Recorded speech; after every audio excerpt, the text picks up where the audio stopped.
अब एक साबिक वजीर आजम हो और वो एक एडिशनल सेशन जज को धमकी दे अपनी तकरीर के दौरान या वैसे को मायूब तो लगता है। तो उसके बाद उसके खिलाफ जो इमरान खान के खिलाफ मुकदमा दर्ज किया गया, कानूनी माहिरीन के मुताबिक ये दफात नहीं बनती थी। अब जो माहौल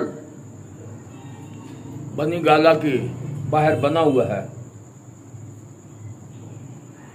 ये पहले रोज से इमरान खान साहब आवाम को तैयार कर रहे थे कि जब भी ज़रूरत पड़े, इससे पहले एहतजाजी मुजाहरे ज़रूर हुए पाकिस्तान में, हुक्मरानों के ख़िलाफ़ हुए, अफवाज पाकिस्तान के ख़िलाफ़ भी हुए, अदालतों के ख़िलाफ़ भी होते रहे, लेकिन ये माहौल नहीं बना कि अवाम ये कहे कि मैं ढाल बन के इमरान खान को बचा सकेंगे।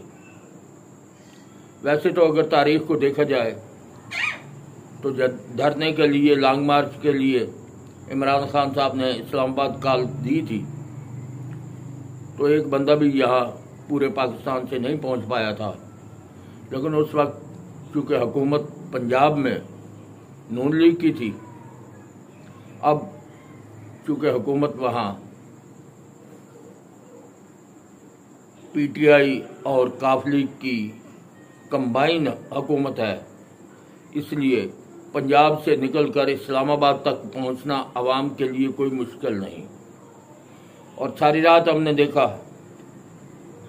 कि अपने ही सूबे है, हुकूमत भी उनकी अपनी है सूबा पंजाब में। अब सूबा पंजाब में हंगामे करना या इज्तिमा कर लेना या इकट्ठे होकर सड़कों पर आग लगा के टायर जलाकर इस चीज़ का मुजाहरा करना या बताना कि हम हुकूमत के ख़िलाफ़ जो है वो एहतजाज रिकॉर्ड करा रहे हैं। अब सोचना यह है, जब हुकूमत ही काफ लीग की है या पीटीआई की है, तो यहाँ एहतजाजी मुजाहरे करें या जो मर्जी करें, कौन कोई उनको ना रोकेगा ना उनको देखेगा।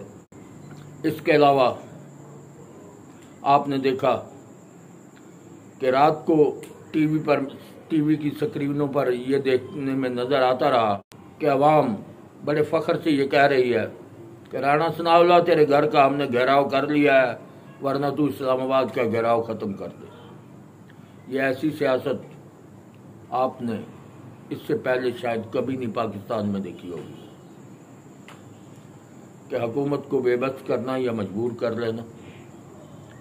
तरीक़ाकार ये नहीं होता कि ये मुकदमा क्यों दर्ज हुआ, कैसे दर्ज हुआ। बहरहाल मुकदमे को फेस किया जाता है और साबित किया जाता है कि मुकदमा झूठा है। लेकिन इस दफ़ा मज़ाहमती सियासत हो रही है और आवाम को ढाल बनाकर सियासी कायदीन जो हैं पीटीआई के, वो खुद को बनी गाला में खुद को महफूज बनाकर बैठे हैं कि आवाम को वहाँ बुला लिया गया है। तो ये जानबूझकर शायद ऐसा माहौल पैदा किया जा रहा है कि कोई और फ़ायदा उठा सके इस माहौल से।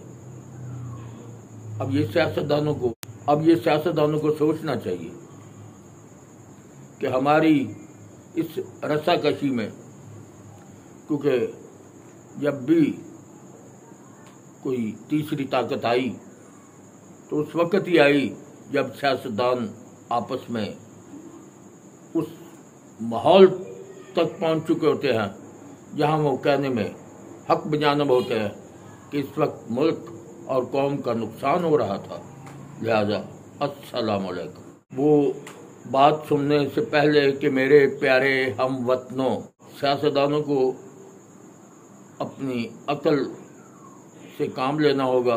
पीडीएम अगर उनके साथ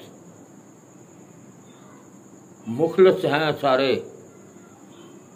तो फिर पीडीएम का इन 2-3 महीनों में जितना नुकसान हुआ उसका अंदाज़ा इलेक्शन में होगा उन्हें। तो तमाम नापसंदीदा फैसले उन्होंने किए, हालात के पेश नज़र किए, मुल्क की बेहतरी के लिए किए, जैसे भी किए। लेकिन यहाँ की आवाम, पाकिस्तानी आवाम इस चीज़ से बालातर सोच रही है कि इन लोगों ने मुल्क में महंगाई की है और उल्टा पीडीएम को मुर्द इल्ज़ाम ठहराने की कोशिश की जा रही है। तो इसलिए मेरी नाक़स राय के मुताबिक, नाक़स अक़ल के मुताबिक, अगर ये सियासतदान खुद को संभाल ले तो इसमें सबकी बेहतरी है।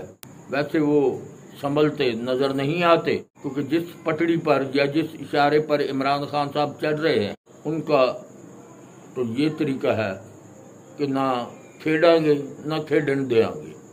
उनमें वो सियासी बात नज़र नहीं आती कि वो मुल्क को जमहूरी रास्तों पर गामजन रखने के लिए मामलात को आगे बढ़ाए। तो बहरहाल अभी तक तो जब मैं ये व्लॉग कर रहा हूँ वही सूरत हाल है कि जो आवाम बनीगाला में के बाहर इकट्ठी हुई थी उसमें से कुछ लोग तो जा चुके हैं, जबकि पीटीआई का दावा है कि उनकी मज़ीद आवाम जो है वो आ रही है। अब कितने तज्जब की बात है, अब वज़ीर आला खैबर पख्तूनख्वा या कोई और वज़ीर आला की पोस्ट पे बैठ के तो वो इस किस्म की बात करे, बल्कि हुकूमत को वार्निंग दे। तो अब बात यह है कि वफाक और सूबे किसी प्लानिंग के तहत ऐसा माहौल बनाया गया है या फिर अल्लाह की मर्जी है कि मज़ीद क्या होने जा रहा है, क्योंकि आम आदमी उस सोच तक, उसमें इतनी सोच ही नहीं होती कि वो उन पॉलिसियों को समझ सके कि मुल्क को किस तरफ ले जाया जा रहा है। ये आवाम, जिस आवाम के बलबूते पर हम अपने बुलंद-ओ-बांग दावे करते हैं, ये आवाम मोहतरमा फातिमा जिन्ना को सबसे अजीज समझती थी। अगर अयूब खान दौर में मोहतरमा फातिमा जिन्ना के कार्टून बना बनाकर उसकी तस्लील की गई, उसके बाद जनाब जुल्फ़िकार अली भुट्टो शहीद, मकबूलियत का ग्राफ उनका भी बहुत ऊपर था और उन्होंने मुल्क के लिए काम भी बहुत किए थे, लेकिन जो हुआ उनके साथ वो सब ने देखा। उसके बाद आप अयूब खान को ले लें, तरक्याती काम बहुत कराया अयूब खान ने, लेकिन आखिर में अयूब खान के साथ जो कुछ हुआ वो आपने देखा।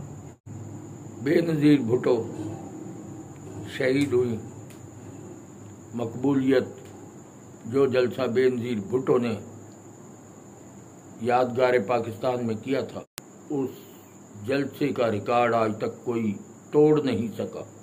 अवाम में इतनी मकबूलियत थी मोहतरमा शहीद बेनज़ीर भुट्टो की, लेकिन बाद में क्या हुआ, कुछ भी नहीं हुआ। उसके असल मुल्ज़िम भी न मिल सके। नवाज शरीफ को ले लें, उसके साथ 2-3 दफ़ा जो कुछ हुआ, जब उनकी हुकूमत होती है तो उनके गिर्द अपनों और अपने खून देने वाले, खून देने का दावा करने वाले बेशुमार लोग होते, लेकिन उस बुरे वक्त में कोई नज़र नहीं आता। इमरान खान साहब अपने उस धरने के ऐलान को भी मद्देनज़र रखे कि यही आवाम थी और कितनी पहुंची थी। आज अगर वफाक के गिर्द सारी हुकूमतें आपकी अपनी हैं, वफाक तक तो इस आवाम को पहुंचा देंगे, कोई रुकावट नहीं होती। वफाक की बाउंड्री लाइन तक पहुंचाएंगे, वफाक के अंदर तो खैर मुमकिन नहीं है क्योंकि वहाँ पर वफाक वाले बैठे हैं। लेकिन मुल्क में जो कुछ हो रहा है, जो अफरा तफरी का आलम है, ये ना मुल्क के लिए फ़ायदेमंद है, ना इस कौम के लिए फ़ायदेमंद है और ना हमारे मुस्तकबिल में हमारे लिए फ़ायदेमंद है, ना हमारी औलादों के लिए ये कोई फ़ायदेमंद है। तो माहौल को नॉर्मल रखना, मुल्क में कानून की बालादस्ती का होना, ये बहुत ज़रूरी है। तो अल्लाह ताला तमाम सियासतदानों को सीधे राह पर चलने की तौफीक दे, मुल्क को कौम के मुफाद में फ़ैसले करने की तौफीक अता फरमाए, आमीन। तो अगर आपको व्लॉग पसंद आया हो तो दोबारा मुलाकात होगी अगले व्लॉग में। चैनल को सब्सक्राइब कर दें, लाइक करें और शेयर कर दें। शुक्रिया।